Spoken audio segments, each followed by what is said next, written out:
அவர் தம்முடைய வார்த்தைகளை அற்புதத்தினாலும் அடையாளத்தினாலும் உறுதிப்படுத்துகிற தேவன். You got to believe.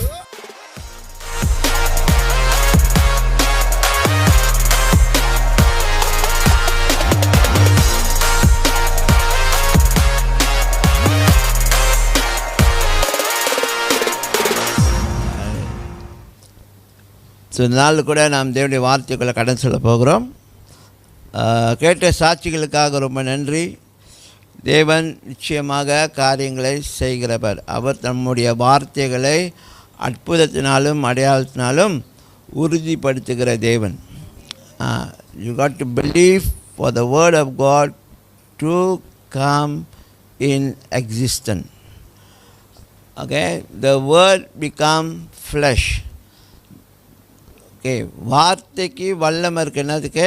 அது உருவம் எடுக்கும். அவனுடைய வார்த்தைக்கு ஜீவன் இருக்கிறதுனால அது உங்களை உயிர்ப்பிக்கும், அது உங்களை வாழ வைக்கும். அதே நேரத்தில் அந்த வார்த்தைக்கு தகுந்த மாதிரி உங்களை உருவாக்கும், காட்சியளிக்க வைக்கும். அல்லேலூயா. அவ்வளவாக தேவனுடைய வார்த்தைக்கு வல்லமை இருக்கிறது. நீங்கள் அதை எவ்வளவாக நம்புறீங்க, அதுக்கு தகுந்த மாதிரி உங்களுக்கு காரியங்கள் நடக்கும். நீங்கள் எவ்வளவாக நம்புகிறீங்களோ அவ்வளவாக காரியங்கள் உங்களுக்கு நடக்கும்.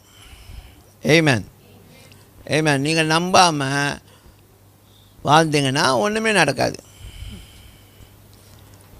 ஆமென்.